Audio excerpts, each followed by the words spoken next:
ప్రత్యేకంగా ఆంధ్ర రాష్ట్రంలో యువకులకైతే న్యాయం జరగటం లేదు. ప్రత్యేకంగా ఆంధ్ర రాష్ట్రంలో నిరుద్యోగ సమస్య అతిపెద్ద సమస్యగా మారింది.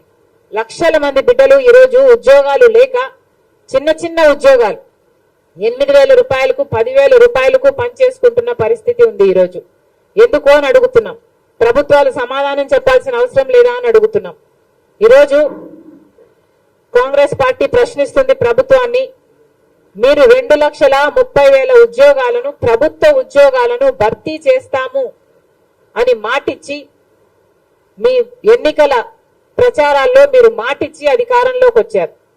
2,30,000 ఉద్యోగాలు ప్రభుత్వ శాఖల్లో ఖాళీగా ఉన్నాయి. చంద్రబాబు గారు, అప్పటి ముఖ్యమంత్రి చంద్రబాబు గారు వాటిని భర్తీ చేయలేదు. ఎందుకు చేయలేదు అని ప్రశ్నించారు. ఆ రోజుల్లో చంద్రబాబు గారు 23,000 టీచర్ ఉద్యోగాలు ఖాళీగా ఉంటే ఎందుకు 7,000నే భర్తీ చేస్తున్నారు, సిగ్గులేదా అని తిట్టిన మీరు అధికారంలోకి వచ్చిన తర్వాత మెగా డిఎస్సి వేసి అన్ని టీచర్ ఉద్యోగాలను భర్తీ చేస్తాం, 25,000 టీచర్ ఉద్యోగాలను భర్తీ చేస్తామన్న మీరు ఈరోజు ప్రభుత్వం ఏం చేస్తుంది అని జగన్మోహన్ రెడ్డి గారు రాష్ట్ర యువతకు సమాధానం చెప్పాల్సిన అవసరం ఉంది. 2,30,000 ఉద్యోగాలు ఆ రోజు ప్రభుత్వ శాఖల్లో ఖాళీగా ఉన్నాయి అన్నారు. ఏపీపీఎస్సీ ద్వారా వాటిని అన్నింటినీ భర్తీ చేస్తాము అన్నారు. మరి ఈ రోజు ఎన్ని భర్తీ చేశారు? ఎన్ని భర్తీ చేయలేదు. కనీసం 10% కూడా భర్తీ చేయలేదు. కనీసం 2% కూడా భర్తీ చేయలేదు. మీకు కావాల్సిన వాళ్లకు, మీ కార్యకర్తలకు మీకు కావాల్సిన ఉద్యోగాలు ఇచ్చుకొని వాటిని పర్మనెంట్ చేస్తామని చెప్తున్నారు తప్పితే 2,30,000 ఉద్యోగాలు ప్రభుత్వ శాఖల్లో భర్తీ చేస్తాము, ఖాళీగా ఉన్నాయని చెప్పిన మీరు ఎందుకు చేయలేదు అని అడుగుతున్నాం. కనీసం మీరు చేయకపోగా, బిడ్డలకు సమాధానం ఇవ్వకపోగా ఈరోజు మెగా డిఎస్సి వేస్తామని చెప్పిన మీరు 2,30,000 ఉద్యోగాలు ఒక పక్క వేయకపోగా ఈరోజు 23,000తో మెగా డిఎస్సి వేస్తారు అని 5 సంవత్సరాలుగా పిల్లలు ఈ రోజు వరకు ఎదురు చూస్తూనే ఉంటే ప్రభుత్వం ఈరోజు చేసింది ఏమిటి అంటే ఒక దగా డిఎస్సి 6,000 ఉద్యోగాలతో ఒక దగా డిఎస్సి విడుదల చేశారు. ఇది ఎక్కడి న్యాయం అని అడుగుతున్నాం. ఆ రోజు 7,000 ఉద్యోగాలు చంద్రబాబు విడుదల చేస్తే టీచర్ ఉద్యోగాలు సిగ్గులేదా అని మీరు తిట్టారు. మరి మీరు 6,000 ఉద్యోగాలే భర్తీ చేస్తున్నారు అంటే, దానిల కోసమే మీరు పరీక్షలు నిర్వహిస్తున్నారు అంటే, అంతకే మీరు నోటిఫికేషన్ ఇచ్చారంటే, అది కూడా ఇంత ఆఖరి మూమెంట్ లో ఇంకా ఎలక్షన్లు 2 నెలలు ఉన్నాయి అనంగా మీరు విడుదల చేశారు అంటే మీకు ఏం చిత్తశుద్ధి అని అడుగుతున్నాం.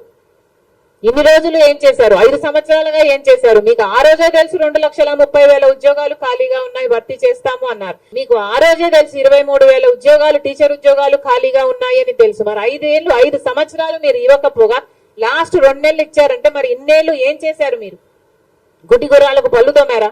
రాష్ట్ర ప్రజలకు సమాధానం చెప్పాలి, మన బిడ్డలకు సమాధానం చెప్పాలి. ఎంతమందికి ఉద్యోగాలు ఇస్తున్నారు?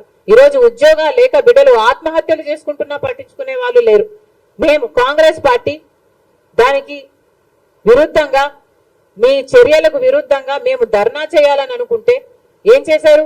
ఎంతమంది కాంగ్రెస్ పార్టీ నాయకుల్ని ఎంతమంది ఎక్కడికక్కడ హౌస్ అరెస్ట్లు చేశారు. అసలు ఒక ప్రోగ్రామ్ గా తీసుకొని ఒక యువకులంతా, యూత్ కాంగ్రెస్ అంతా, ఎన్ఎస్యుఐ అంతా మొత్తం అందరూ కలిసి చేస్తే ఎక్కడికక్కడే అరెస్టు చేశారు. తీరా కాంగ్రెస్ పార్టీ అధ్యక్షురాలుగా నేను కూడా చెయ్యబోతే, తీరా నన్ను కూడా హౌస్ అరెస్ట్ చేయబోతే తప్పించుకొని వచ్చి ఆఫీస్ లోనే, కాంగ్రెస్ పార్టీ ఆఫీస్ ఇదే బిల్డింగ్ లో రాత్రంతా గడపాల్సి వచ్చింది పోలీసుల నుంచి తప్పించుకోవడం. మేమేమైనా టెర్రరిస్ట్లమా? మేమేమైనా క్రిమినల్స్మా? ఎందుకు చేస్తున్నారు ఇలా అని అడుగుతున్నాం. కనీసం ప్రజలకు, ప్రతిపక్షాలకు కనీసం నిరసన చేసే హక్కు కూడా లేదా? తీరా అంతా చేసి మమ్మల్ని మీరు కాపాడుకొని నెక్స్ట్ రోజు ధర్నా చేస్తే మమ్మల్ని తీసుకెళ్లి ఈడ్చుకెళ్లి పోలీస్ స్టేషన్లలో పడేశారు. పోనీ దాంతోనైనా మీకేమైనా చలనం వచ్చిందా? ఉద్యోగాలు ఇచ్చారు అంటే ఏం చేశారు? పోలీసులు వాడుకుంటున్నారు, మీ అధికార దుర్వినియోగం చేస్తున్నారు తప్పితే